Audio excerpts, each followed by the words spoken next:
Jadi di presentasi kali ini kita akan membahas tentang dinamika pembangunan daerah dengan dosen pengampu M. Irfan Yazid Al-Pasaribu SEMAP. Di presentasi kali ini kita akan membahas yang dari paling pertama yaitu definisi, tujuan, faktor, perencanaan, serta macam-macam dinamika pembangunan daerah. Tak luput juga kita akan membahas contoh pembangunan daerah yang ada di Indonesia. Kalau gitu kita langsung aja ke materi selanjutnya. Kita masuk yang pertama yaitu definisi dinamika pembangunan daerah. Yang pertama yaitu dinamika. Dinamika merupakan perubahan baik, perubahan secara lambat atau cepat, kecil atau besar, dan relevan dengan kehidupan yang sedang dijalani. Jadi, orang tersebut menjalani alur hidup sebagaimana mestinya. Selanjutnya, pembangunan daerah.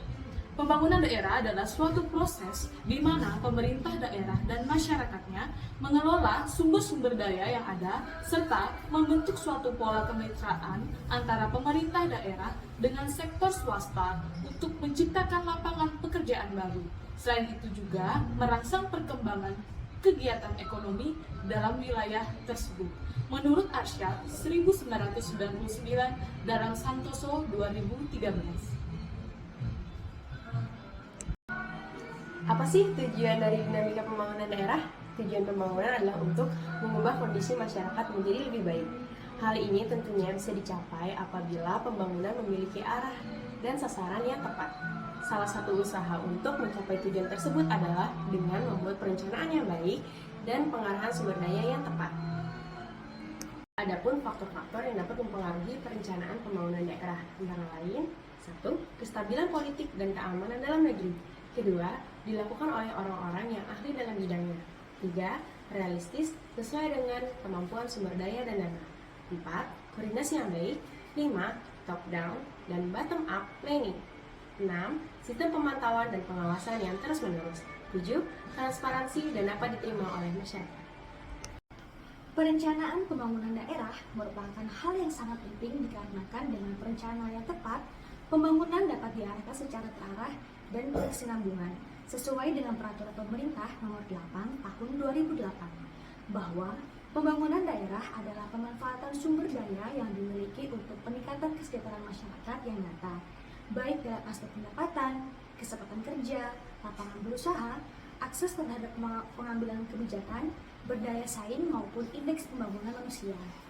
Perencanaan pembangunan daerah merupakan proses penyusunan tahapan-tahapan kegiatan yang melibatkan berbagai unsur pemangku kepentingan guna pemanfaatan sumber daya yang ada dalam rangka meningkatkan kesejahteraan sosial dalam suatu lingkungan atau wilayah dalam jangka waktu tertentu.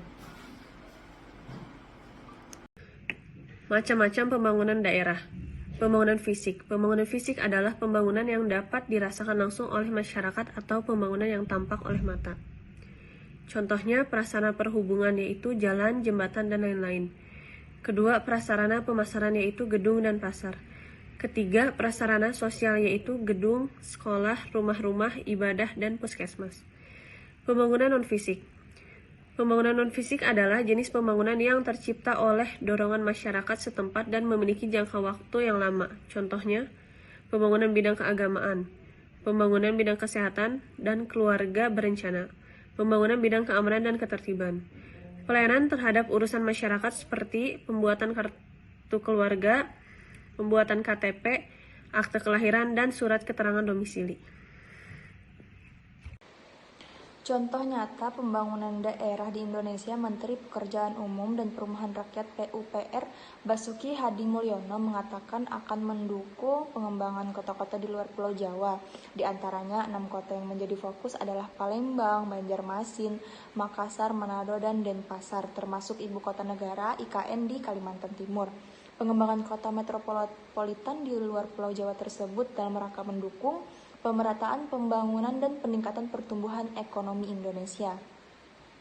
Pembangunan kota-kota di luar Pulau Jawa juga untuk melanjutkan rencana pembangunan jangka menengah nasional atau RPJMN 2015 sampai dengan 2019 yang telah membangun fondasi pembangunan yang lebih tangguh, lebih produktif dan merata.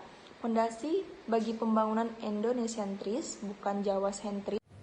Contoh nyata pembangunan daerah di Indonesia. Berkaitan hal tersebut diperlukan pengelolaan urbanisasi secara optimal agar kota-kota metropolitan yang dikembangkan tersebut atraktif untuk investasi. Seiring dengan hal tersebut, Menteri Basuki juga mengatakan pemerintahan tengah mengevaluasi dan merelaksasi semua aturan yang dinilai menghambat investasi dengan Omnibus Law. Urbanisasi bukan lagi dianggap sebagai beban, melainkan kesempatan untuk berkembang. Asalkan pelaksanaan urbanisasi dilakukan dengan memenuhi 3 syarat. Yang pertama, direncanakan dengan matang. Yang kedua, didukung oleh regulasi yang mantap. Yang ketiga, dibiayai secara terencana dan cermat. Perkembangan kota dan urbanisasi telah mengubah perilaku dan perekonomian masyarakat setempat. Menteri Basuki memberi contoh pembangunan tol Trans Jawa telah mengubah pola perilaku.